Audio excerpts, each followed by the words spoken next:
Okay. I think we'll see a few more still to join, but have a good group in here already, so we can get started. So thank you very much for joining us. We're really excited to be sharing the results of what we've been working on for the last couple of months, where we're diving into how East Asian consumers are engaging with plant-based meat.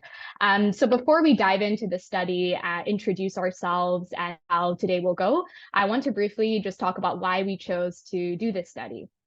So one, Southeast Asia as a region is only growing in importance as a consumption market. So it's been one of the fastest growing economic regions in the world over the last couple of decades. And the OECD report that meat consumption in developing countries rising 5 times faster than other places in the world. Southeast Asia is a very dynamic region. Millions of people are moving up the income ladder and are consuming more protein. So if we want to be successful in our objectives of transitioning the protein system, we really have to bring Southeast Asian consumers along. So that leads into our second reason, which is a lot of research has been done elsewhere. And it's tempting to assume, sometimes inadvertently, that those same consumer insights will travel from maybe a different market to, for example, Asia. There's been a lot of research in the places where adoption has been strongest, like in the US and Europe, but comparatively less in Southeast Asia. So we wanted to see much more in nuanced ways, how do we understand consumers here? What are their drivers to consume plant-based meat? Who are the consumers now? Who are they going to be in the future? What are their habits? What are their views of today's products? So all these different questions. And as you'll see, we confirmed some of our hypotheses, but many were disrupted. So we're really excited to discuss with a wider audience, what these insights mean for our region as a sector, how we adapt to these insights. And then the final reason I'll talk about is the segmentation. So we often see talking about the consumer or the consumers want X, but we're averaging over very divergent views and groups there. So what we really wanted to do with this study was take a more segmented view so we can discuss how we define different consumer segments and talk about who we target, when, and with what. So we wanted to take this segmented view, which we'll be going through in detail with you, to hopefully help the sector with a more targeted view of R&D and marketing and so on. So that's the insights that you'll be seeing today. So before we go on, I'll just briefly run through how today's going to go. So I will briefly introduce GFI for those of you who don't know us, and then I will hand over to Ella from Good Growth. They were our research and data partner for this work, and she will talk through who Good Growth are, as well as the methodology and the overall segmentation results that we had for this study. I will talk a little bit more about segmentation and how we have used this as a frame to interpret the results. And then Divya will take us through numbers 3 and 4, so the meat habits and the plant-based meat habits and intentions. And then I will go through 5 and 6, so the plant-based meat consumption drivers, and then the blended meat interest that we found when we surveyed consumers on that point. Then we'll break at the end and have 15 minutes or so for questions, as well as just your feedback. So feel free to discuss what's missing for you, what you still want to see, what you found interesting, as well as specific questions, of course, that you have that we can address at the end. So briefly to introduce the Good Food Institute APAC, we are a global network of alternative protein nonprofit think tanks that are in all these different regions that you see on the screen around the world. Our mission at the Good Food Institute is to transition to a more sustainable, secure, and just food system through making meat, eggs, and dairy from alternative sources that are more sustainable. These are the 3 pillars we have at the bottom: policy, corporate engagement, and scientific technology. In all of these pillars, we're engaging with stakeholders and publishing open access research and advisory that we believe will move the sector in the right direction toward achieving our long-term goals of scaling alternative proteins. So that's a little bit about GFI. Of course, we have websites with tons of information, so please do check that out if you haven't already. So I'll hand over now to Ella, who will introduce herself and Good Growth. Just briefly before we do that, who's on the call? So I don't think I introduced myself, my name, but my name's Jennifer Morton. I'm the Corporate Engagement Manager at GFI APAC, and I'm joined by my colleague Divya Gandhi, who's the Research Specialist at GFI APAC. So you'll be hearing from us later on. So over to you, Ella. Great. Thank you, Jennifer. It was a pleasure to work with the team on this study. And here I'll just introduce Us a little bit. I'm Ella Wong. I'm head of projects and operations at Good Growth. We're a boutique consultancy that focuses on market and consumer research related to ethical and sustainable food systems in Asia. So we do two main things. One is conduct market research like this that helps food companies, investors, funders, or advocacy organizations to better understand the market and their target audiences in Asia, especially China and Southeast Asia. We also have a second part to our work, which we started a research to action lab where we hope to use design methodologies and insights based on research to create interventions and prototypes that would grow the plant-based ecosystem in Asia. So if you're interested to learn more about us, feel free to check out our website, goodgrowth.io. Next slide. So today I'll be introducing a bit of background about the study, the methodology, and the consumer segments. Next slide.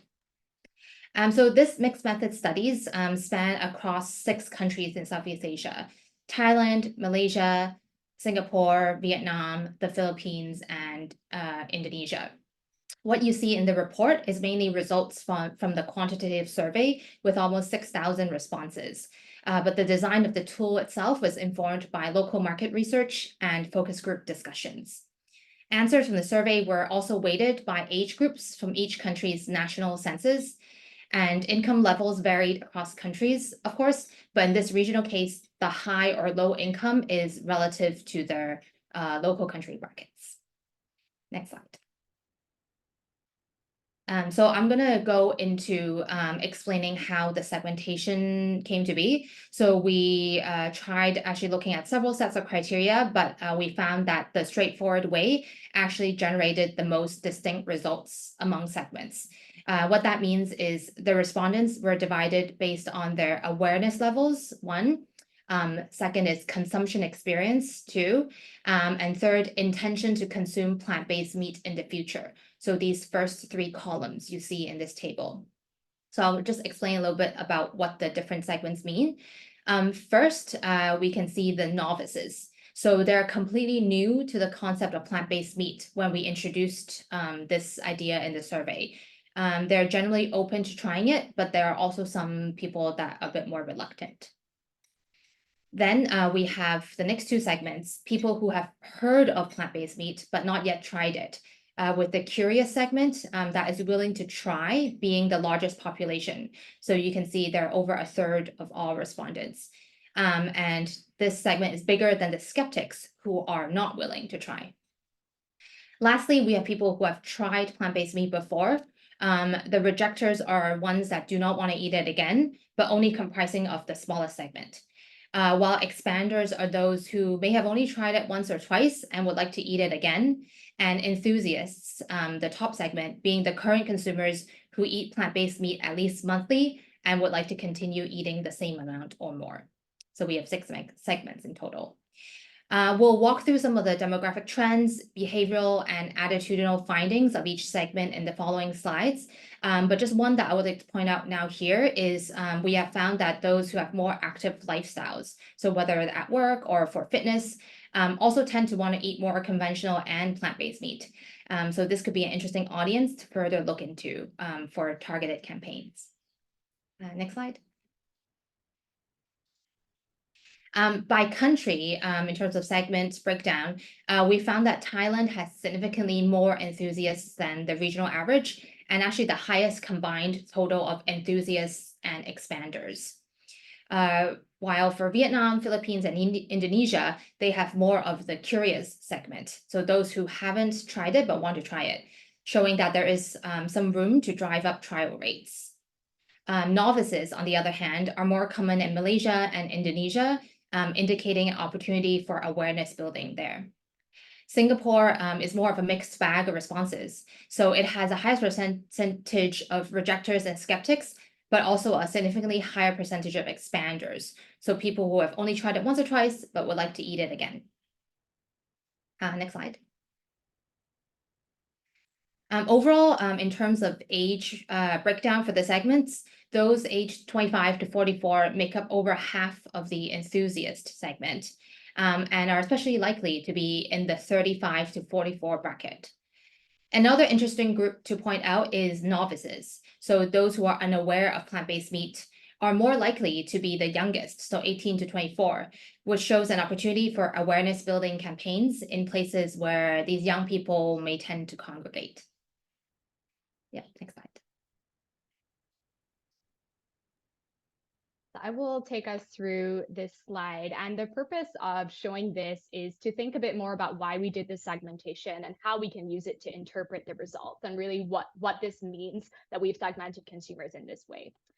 So many of you may have seen this curve like this before when talking about adoption cycles of new innovations.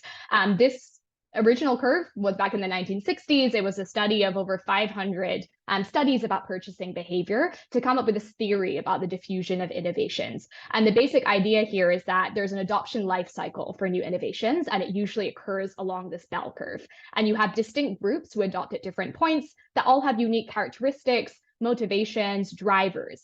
And they have been segmented into a typical adoption group and their sizes, which I will show here.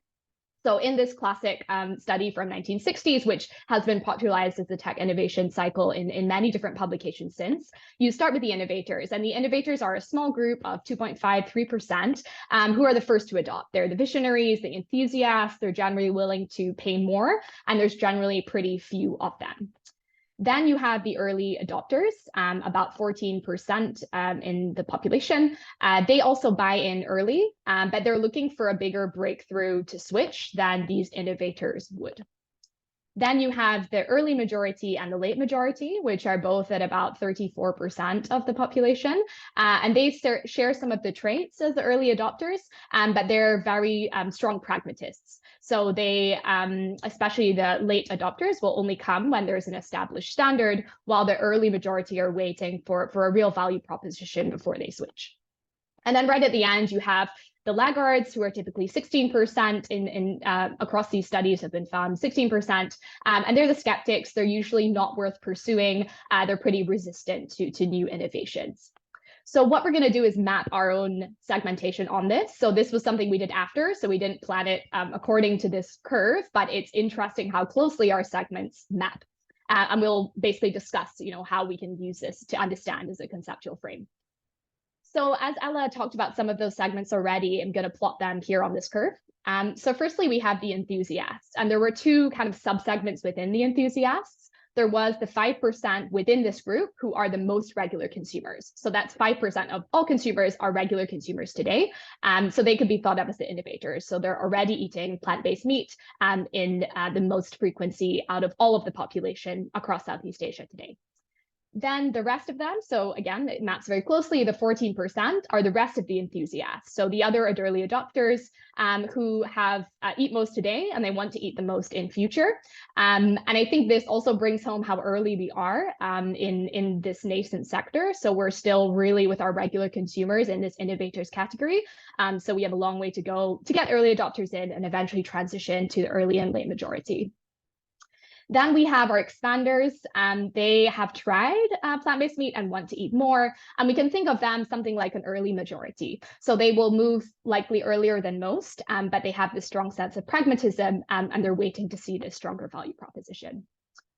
Then we have the curious novices we can think of as kind of a late majority, 43% in our study. And they have not tried, but they have mixed interests. So they're a little bit later than the adopters in terms of coming to these products, but they're looking for more of a wait and see approach until others move. And then lastly, we have the rejectors and skeptics, again, very similar in size to the laggards in this diffusion of innovation theory. And they're really not interested. They're not likely to move. And so the purpose of showing this is not really about the precise percentages. It's the key message is how consumers are likely to adopt in stages. And so it's really worth us knowing who is worth focusing on at each stage and what drives each segment of the market. And we need to know as we transition between each stage, how do we not lose the consumers that we've had earlier, but how do we widen the pool? And as you'll see, and to keep this in mind as we go through the slides, you'll see we get very different responses from different segments.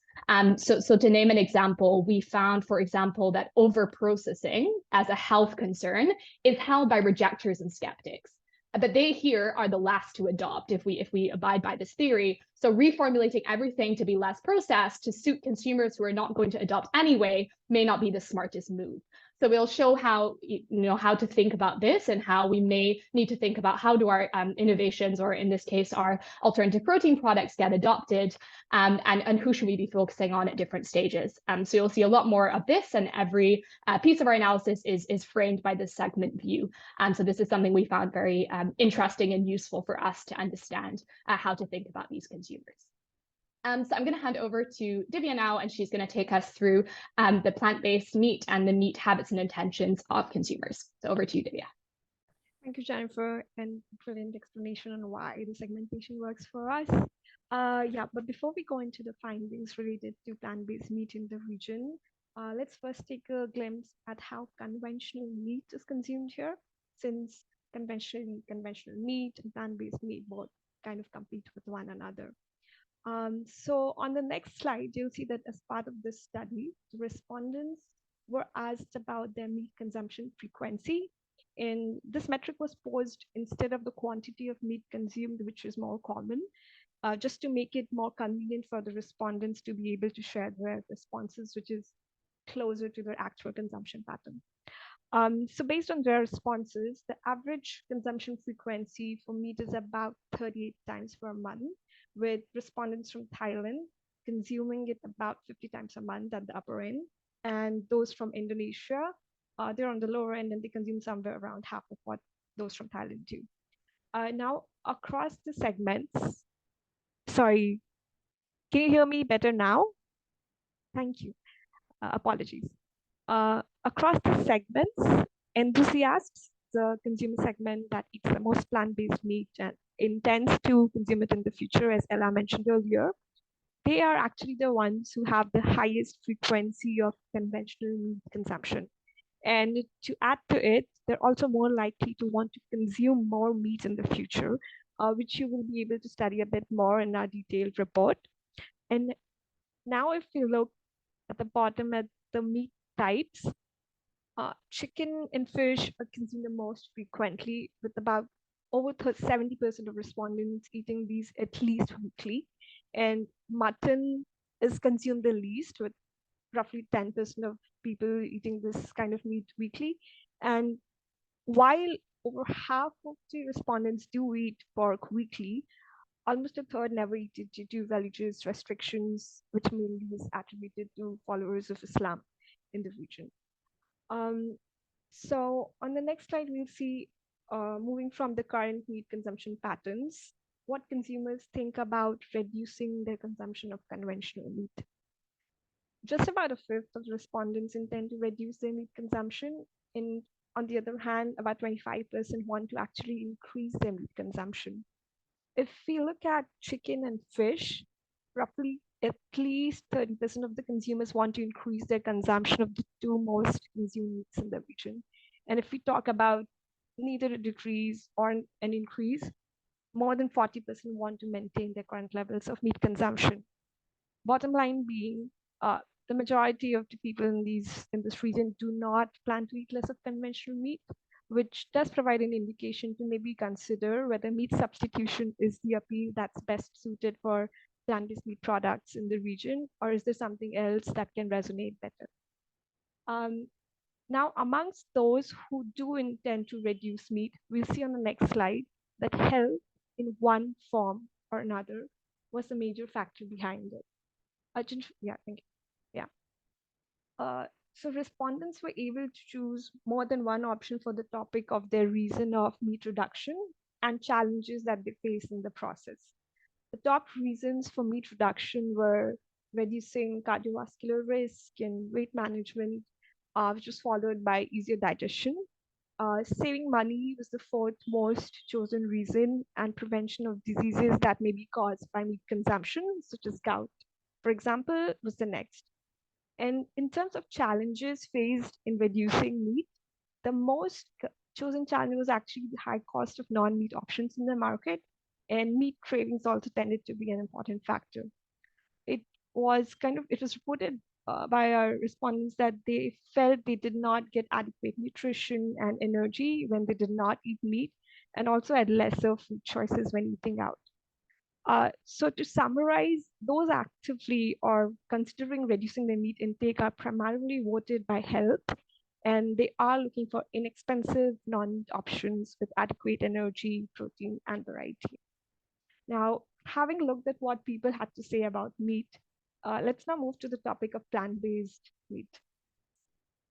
Uh, we'll start with how aware people are of plant-based meat, and it's quite impressive. It stands at 91%, where our respondent samples reported being aware of plant-based meat.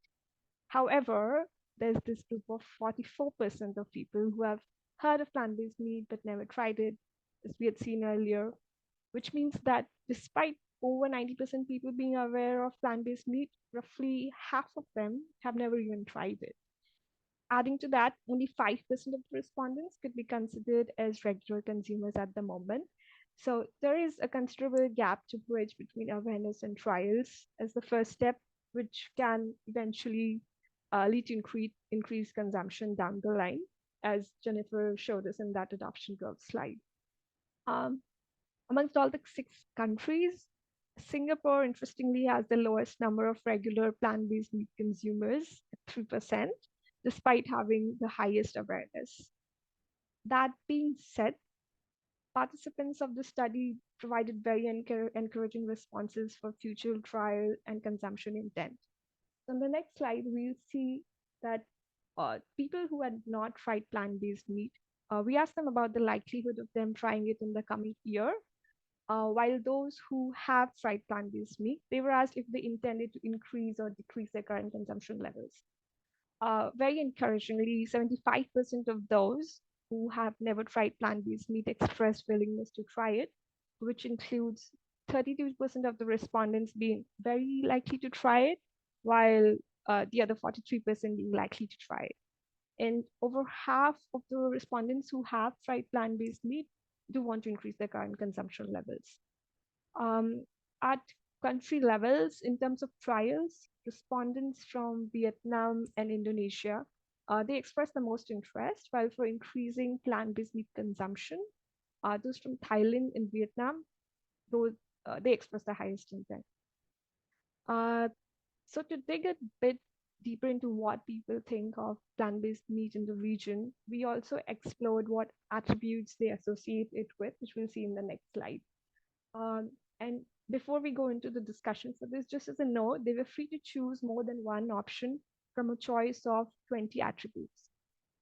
Now, segments that are most interested in eating plant-based meat in the future, like Ella mentioned earlier, that's the enthusiasts, expanders, and curious, and even novices who shared mixed responses about future consumption. They have quite positive perceptions about plant-based meat, as you can see. These segments are significantly more likely to consider plant-based meat to be healthy, easy to digest, tasty, high in protein, and low in cholesterol. Enthusiasts, they also perceive plant-based meat to be hygienic, while the other 3 segments, they place lower cholesterol as the most voted perceived attribute. If we come to skeptics and rejectors, they also think plant-based meat is healthy, but at the same time choose negative associations more often and are significantly more likely to associate plant-based meat with overprocessing and containing harmful chemicals and additives, like Jennifer mentioned earlier. But again, to note, these are lesser concerns for other segments. So at the country level, if you just click once, we'll be able to see the chart. There are generally more positive associations with plant-based meat. Again, an overlap, obviously, with healthy being the top perceived attribute, which was followed by plant-based meat being easy to digest. Other perceived attributes, again, have an overlap, which is it's high in protein, it's low in cholesterol, and that it's hygienic. And comparatively, respondents from Singapore were least likely to choose positive traits to describe plant-based meat, while respondents from the Philippines and Indonesia were more complementary. But overall, plant-based meat is seen in a positive light in the region, which is encouraging for this industry. We can move to the next slide. Yeah. So it's quite clear that plant-based meat is considered healthy. And if you look at the regional average, 65% of respondents chose it, which resulted in it being the top perceived attribute. Following it was the ease of digestion, which is chosen by 44%. and 38% of the respondents think that plant-based meat does taste good. Roughly 1/3 of the people also consider it to be high in protein and low in cholesterol. Uh, yeah, so if you just click it once more, if we just pause and look at the slide, we can see that amongst the 20 attribute choices, all of the positive ones outweigh the negative attributes, despite more number of negative options being present for respondents to choose from. And on the negative attributes, some people are worried that plant-based meat may be overly processed or may contain bad additives and chemicals, but like we just discussed, these are much lesser concerns, and plant-based meat is considered to be healthy by a large margin. Sorry. On the next slide, let's just take a moment and focus on how taste is perceived in the region, and noting again that not everybody expressed their opinion about taste here. But even having considered that, there are more people who consider plant-based meat to be good in taste compared to those who think otherwise, standing at 38% versus 8%. And if we take a look at the breakdown of respondents who expressed their views on taste on the slide, except for skeptics, all of the segments associate plant-based meat with tasting good rather than tasting bad. And this percentage of people who consider plant-based meat to be tasting good keeps increasing with the interest levels of segments in plant-based meat. For example, if you look at maybe rejectors, 26% of them view taste in positive light, while for enthusiasts, the segment which is the highest interest levels, this figure stands as 46%. Across countries, again, Indonesia and Philippines have the highest percentage of respondents, around 50%, that consider plant-based meat to be tasting good. And once again, Singapore has the lowest number at 23%. Taste as a topic is explored further in the next few slides, but I think it would be important to note at this point as well that despite positive taste associations amongst many respondents, it is still one of the top factors that would motivate high consumption of plant-based meat. And I will let Jennifer delve more on this and the remaining topics now. Thank you, and over to you, Jennifer. Thanks, Divya. So I will then take us through these final two pieces where we'll talk about plant-based meat consumption drivers and then talk about blended meat.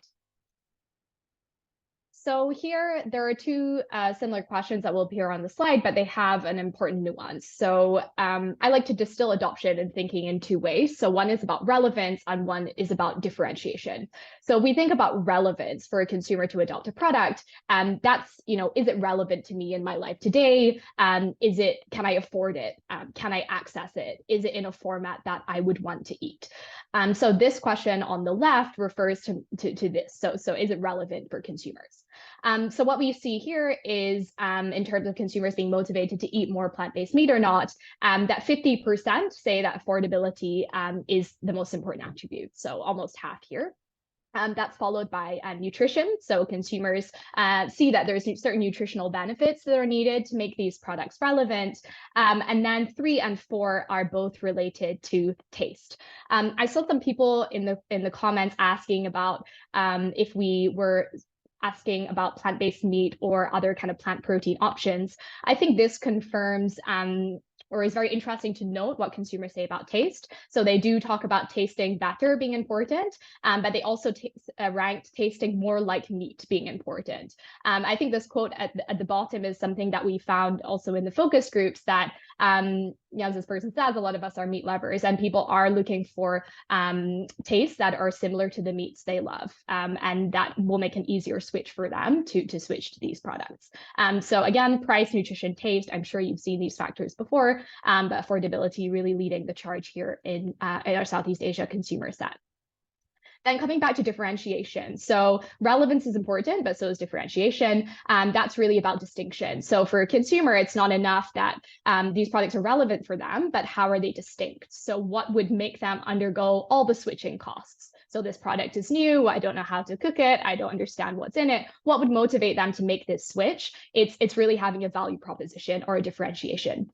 So as well as asking consumers their factors to eat more plant-based meat, we also specifically asked them top factors to choose plant-based meat over meat. So what is the advantage that they see?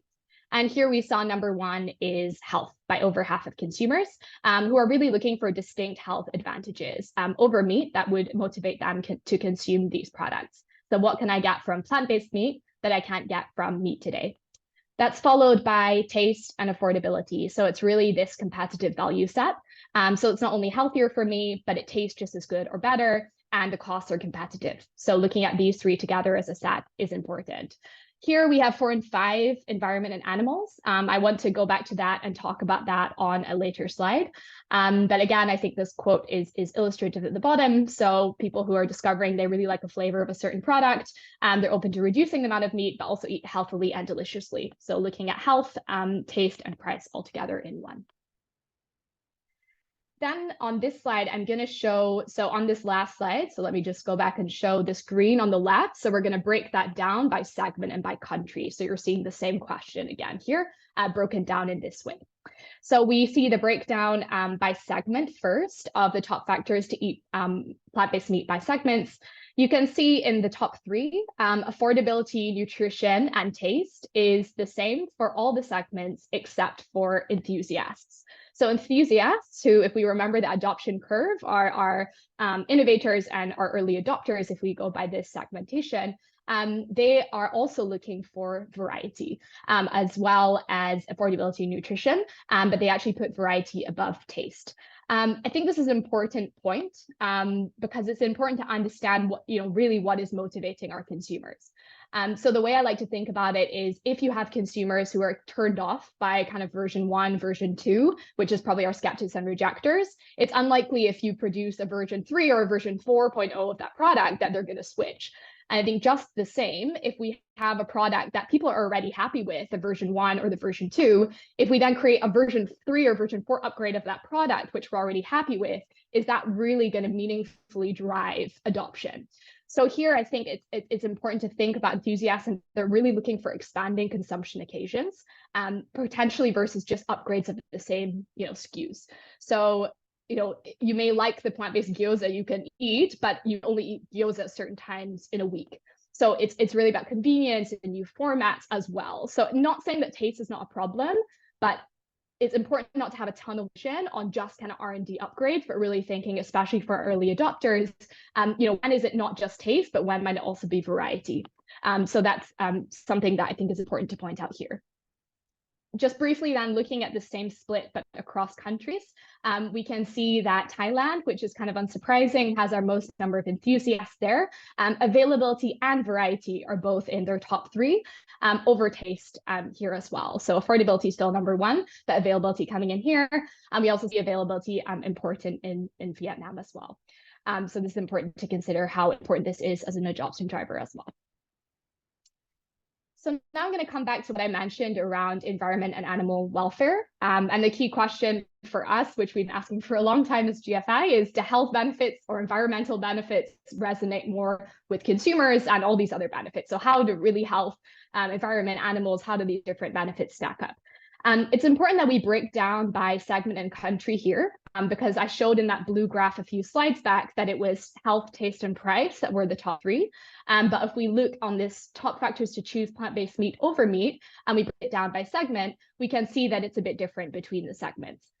So if we look over enthusiasts and expanders, who are kind of early adopter majority, the ones already eating today, want to eat in future, they put environment and animals as second and third, tied third in the case of enthusiasts. If we look at curious and novices, it kind of drops down the agenda. And then if we look at skeptics, it's completely off the agenda. Rejectors are interesting and then it's a bit higher on the agenda, but they're not interested in these products. So in terms of skeptics and rejectors are really not our target at the moment. And so I think here we can look also in the country level at the bottom, and we see by country, it's highest in Vietnam. Interestingly, animals is number 2, and animals environment is also 3rd tied place in Singapore. So they're the countries where environment and animals come off top.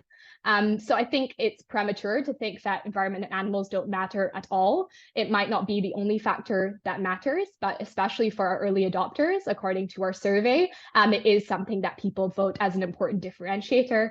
But of course, the challenge will be the transition. So as you move along the adoption curve, you want to go to get your early majority, you want to bring those consumers with you, but it may be that animals environment don't resonate as much as you go into these wider consumer pools.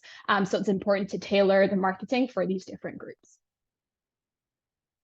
Now I'm going to talk about health. Again, a question we've been asking forever in GFI is what are the health propositions that consumers are looking for? So here in red, just put a border around the top voted factors. And we can see in almost all segments, low cholesterol is the most important health factor for consumers. Beyond that, we see a couple of differences. So you already see a difference here with the novices. So their top factor is absence of chemicals. So not containing any chemicals is respectively the most important for them. If we jump down here to Thailand, cholesterol is pretty low compared to the other comparison of countries in terms of how many people voted that's the most important. Good protein is much higher, as is easier to digest. So digestion was something at least we hadn't considered before as GFI, but that came out as one of the concerns, at least in this country, that was high. And then we have Singapore as well is a little bit different. We have cholesterol is fairly high, but higher is equally good protein and also having an absence of chemicals. Then I'm going to click again and highlight the second most voted factor so we can again see where there were some differences. So for enthusiasts and expanders up here, we have low cholesterol as the most important. That's followed by things like good protein, easier digestion, and low fat. For the rest of the segments, except these kind of two earliest adopter pools, we have absence of chemicals as much more important. And by country, we have broadly the same set of factors as similar. One difference being in Malaysia, they say that low in calories is particularly important for them. So I think this slide again illustrates that it's important to tailor the health benefits to the consumers that you're trying to capture. Low cholesterol seems pretty important across the board, but not so much in Thailand. Early adopters might not care so much about absence of chemicals, but the later majority groups do. So important to understand, when these health propositions might come into play and how that should factor into kind of marketing of these products. In these next few slides, we'll be talking about price. And the key question here is what price opens the door for adoption by the different segments. So this study was a prior study we did, so it wasn't part of this consumer study, but we did this study as GFI, looking at new product launch data to understand what's the price premium in the market for plant-based meat products compared to conventional meat. So here you see the average price premium we found was 35%, but there are big differences between categories. So in some of those categories, the price premium is really high. So we're approaching, 100% or nearing 100% for many of these on the screen. Breaded, flakes, meatballs, mince, all of these are really, really high price premiums. So we found there's still a big premium in the market. So we moved to understand this is kind of how the products look today in the market. This is the average over Southeast Asia. Then we look at what we asked consumers around price and what they said. So here on the left side, if we start there, we can see the summary of what consumers said. So 50% of our consumer set said they would pay 20% more, 60% required price parity to buy, and third, 80% said they would pay if they would choose plant-based meat if it was a 20% lower price. So this is a question where consumers could choose, do they want meat or do they want plant-based meat at all these different price tiers? But again, we see important differences between the segments. So we have this graph here with this approximate line to show where our analysis said that kind of roughly is a proxy where the average price premium is in retail today. We found that enthusiasts are most willing to pay a premium. So that kind of fits with our thesis of these are the groups who are niche. They're willing to pay more for something that really matters to them. We found over half are willing to pay 20% more. Or 50% more, sorry, over half are willing to pay 50% more, so relatively price agnostic. For the expanders and the curious, about half will pay 20% more. And for the novices, most of them need price parity. And even at price parity, we're unlikely to bring in the skeptics and the skeptics and the rejectors. So these lines at the bottom, they're really not so motivated by price. The majority still won't pay at price parity.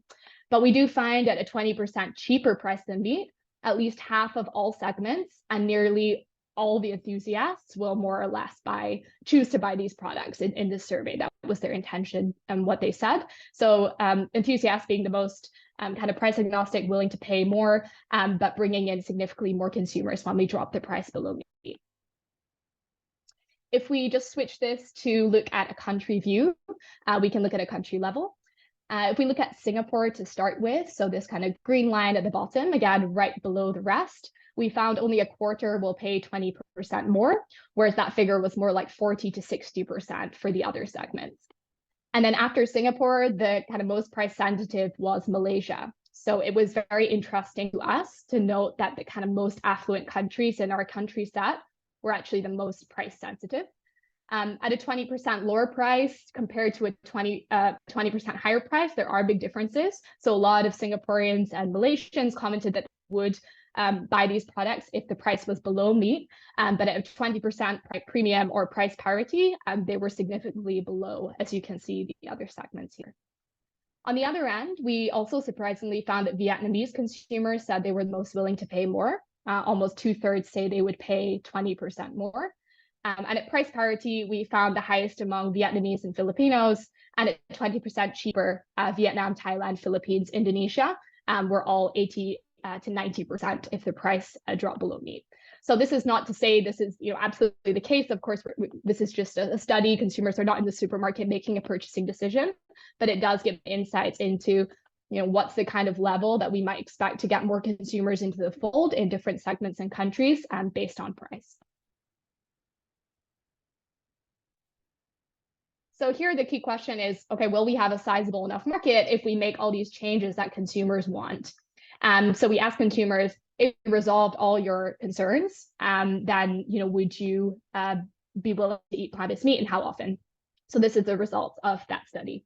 So first we look on the left-hand side at a segment view, and we found that almost 2/3 would say they would eat it often or always. And that's up from the 5% of consumers who are regular consumers today. So a huge jump there. If we look at the segment view, we unsurprisingly see that's a sizable chunk of the enthusiasts who would say that they would eat always, and barely any rejectors or skeptics. We have a large chunk of the expanders and the curious as well, who would say they would be at least often, so at least regular consumers. And if we go one more, you see the same overall results, just split in a different way by country. We see that here in a country view, again, it's unsurprising as most of our enthusiasts are in Thailand, that there's a big segment there who will eat always and often as well. And a big chunk for most of the countries is that they would eat it often. So I think there's two insights here. So the first one is that jump from 5 to 63%, which is a really sizable jump, with the caveat that number two, most consumers are not considering a wholesale switch to plant-based meat, even if their concerns are resolved. So they're really looking at plant-based meat as part of this stack of their current habits, rather than thinking of a wholesale shift to these products. So finally, for our last question, we will talk about blended meat.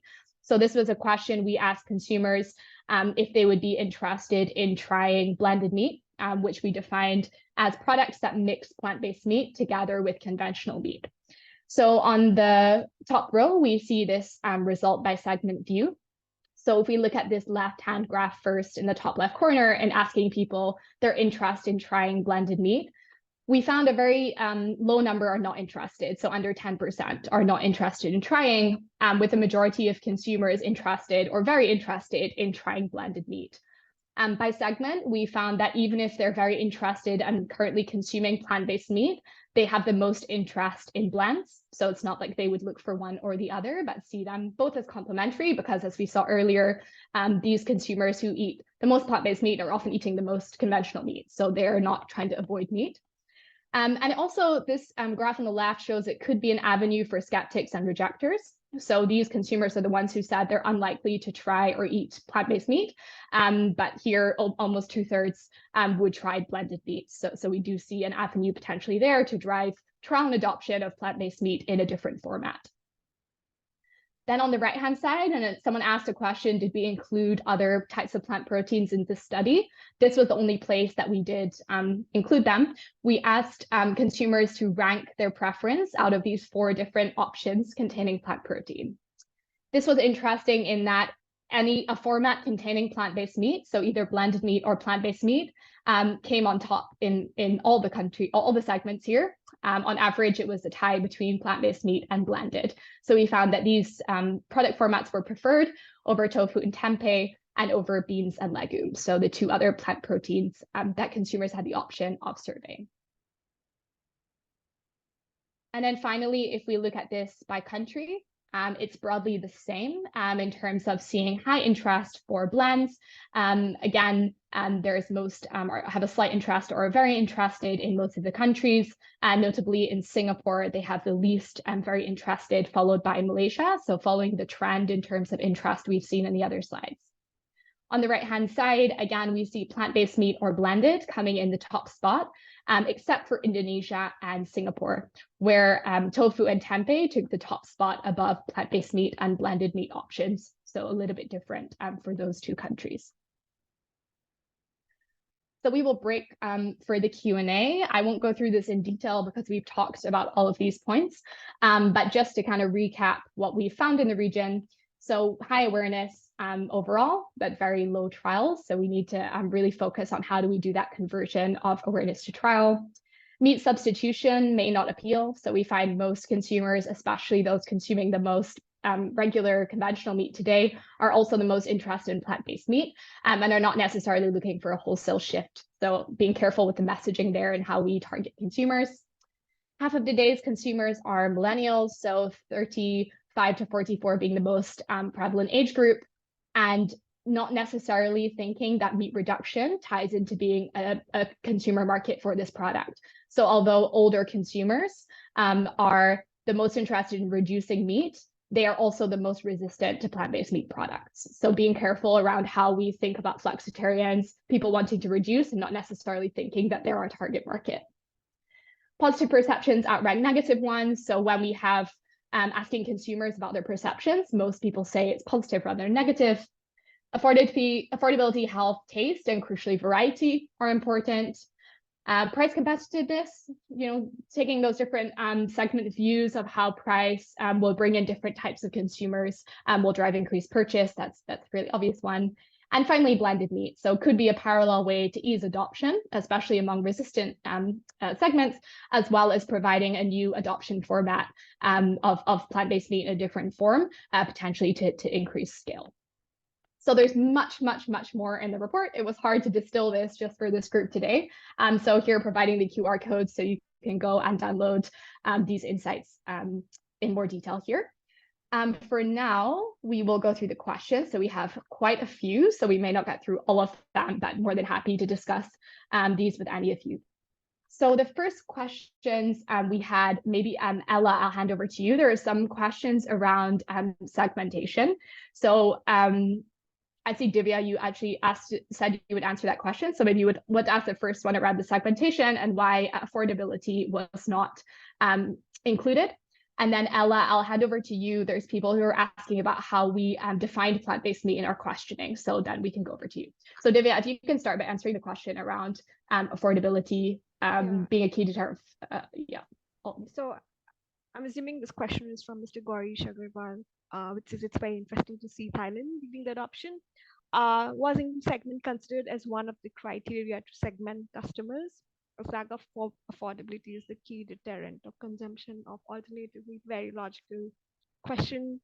And one word answer, yes, income was a criteria to segment our consumers. If we can go to the segmentation slide, which Ella took us through, you will be able to see that the clear-cut grouping was based on what the awareness is for plant-based meat and what the future intentions are. But you'll also see there's a very high overlap between people eating plant-based meat and high incomes, people rejecting or not eating plant-based meat and lower incomes. So we tend to feel that there is a certain degree of correlation between your monthly incomes basically can you afford an expensive product or whether you can't afford an expensive product. So enthusiasts and expanders, if you see in the, sorry, 1, 2, 3, 4, fifth column, they tended to be in the higher income brackets. And this is all like averaged out relative to their countries. Curious or more like mid-income, not even mid-income, actually, they tended to be from both high and lower income groups. And novices who have not tried plant-based meat, rejecters, the very small section was tried and does not want to eat it again, and skeptics again who have not tried and probably will not try. These are all people who tend to be in the low income segments, and that might have something to indicate with regards to what Jennifer was discussing in the last few slides about a product being affordable for a particular person based on his income level and its adoption. So I hope that answers your question, Mr. Garish.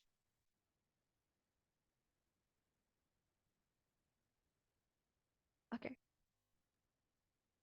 Thanks, Divya. So Ella, maybe we go to you and you can describe how we defined plant-based meat in the survey and what was included and excluded from our definition. Sure. So first of all, we did not indicate that this is a survey about plant-based meat. And we actually asked about their meat habits first. Had all the questions about that before we then described plant-based meat. We showed a few photos of cooked products in different format, like a burger, katsu. These are like plant-based pork, fatty pork slices. And then we said that it's an innovation called plant-based. It's a food innovation called plant-based meat. It's made entirely from plants and has no animal ingredients. And essentially, just to summarize, that we said that they use plant ingredients to mimic the structure of conventional meat. And that they're actually, we also included a line to say that they're different from the more traditional mock meat products that you might see in many parts of Asia. Which are also made from plants, but their taste and texture might not be as similar as these newer types of products to meat. So we have that kind of definition and then asked whether people were aware of this or if they have tried it. And then the following questions about plant-based meat.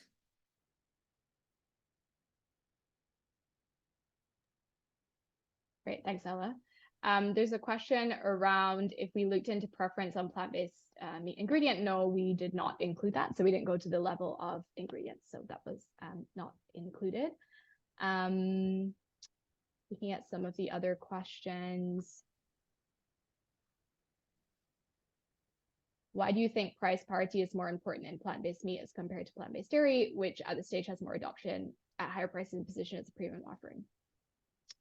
I think there are some parallels you can draw with plant-based dairy. There are also some really important differences. I think one of the two of the most critical is one that often plant-based milk is taken as a not like in meat, the equivalent be center of plate, but it's usually within a drink. So you're not, I mean, some people drink plant-based milk, but I'd say most of the consumption volume is really coming in people having it in coffees or in other formats. So it's not kind of standing alone in that way. So that's one key to adoption. The other is that there is a sizable kind of early adopter segment because there are people who have intolerances to dairy. So especially in Asia, I mean, soy milk has been a part of the traditions for many, many years. And many people are lactose intolerant around the world. So there's been quite this big segment in terms of the value proposition in actually paying more for something because it delivers such a benefit in that you cannot drink milk otherwise, but you can drink plant-based milk. I would kind of disagree. I would say that price and parity is not still important. I think that eventually it will be saturated if the price of plant-based milk doesn't come down to be competitive with milk. I think the price gap has closed. It's still higher, but I would say that still the kind of bringing more consumers into the fold with price would still be true for plant-based meat. So it's encouraging to see, I think we have a 15% market share with plant-based dairy now, that consumers can switch, but the key for me is that value proposition. So having, a real reason why consumers would have plant-based dairy, we want to see for plant-based meat. So we've answered there. Okay, a couple of other questions. Someone's asking a lot about our survey. So how was the survey delivered? Do you have data about the questions? So we're happy to share this information. So if you get in touch with us and you want to see kind of methodology we used in more detail or the questions we asked, if you read the report, you'll see most of the questions we asked. They're the title of the graphs, so you can broadly see what we saw. So read our report or get in touch with us if you want more information about that. A few people have asked about Thailand and Singapore. So Thailand kind of leading the curve and Singapore kind of last leading the curve. To your question about income segment, so I think we showed in terms of income that actually it doesn't correlate. So just because there's a population that has more money doesn't mean that they're necessarily going to buy these products more. Someone else kind of critiques this pricing of saying, yes, if you increase or decrease price, more consumers will pay more. I think it was actually interesting to us to see that the wealthiest countries in our sample were the least willing to pay more, because they are used to having a broad variety of products that they can trust the food safety. They have a lot of choice. So maybe they are actually more price sensitive to somewhere like Vietnam, where actually you want to pay a premium to buy something that's deemed very safe. So I think some of the assumptions don't necessarily hold between income and being right to buying these products. Although affordability is important, it's really about value.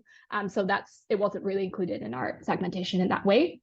In terms of Singapore, yeah, it does have the most advanced relaxed alt protein regulations. I think, as we showed, if you solve the problems that consumers see, there still is a sizable number of Singaporeans who would be interested to buy these products. But it was the result in our survey that surprisingly Singaporean consumers were less receptive than some of the other countries. To me, the insight here is that a lot of people are coming to Singapore to this point for the regulations. It is important, if you're also coming to Singapore, to use Singapore as a trial market, that you can't assume that the results you get in Singapore from a consumer trial will be the same as you might get in Southeast Asia. So it's important to note that there may be some important differences. Again, I agree with some of these comments. It would be great if we can do more work with Singapore on the demand side. A lot of it is just about people haven't tried it. People really need to convert trial to awareness. So there's still much that can be done in Singapore. I wouldn't say it's not an important market. It's still got a lot of bright spots. But it's important to note that the market is very different in Singapore to other countries. So for those of you who are using Singapore as a trial market, I think it's interesting to remember that it could be very different results that you might get if you did your trial somewhere else.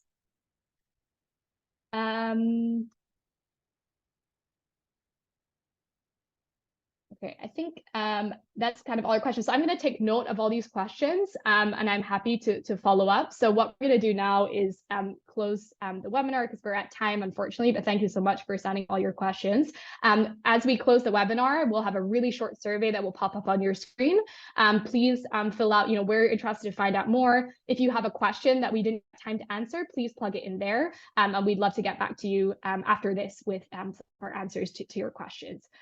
So thank you so much for joining. Apologies we didn't get through all your questions, but thanks for your engagement. And please do get in touch. We really want to discuss these findings with as many of you as we can to find out what can we do as a sector to really make sure that we have thriving consumption markets in Southeast Asia.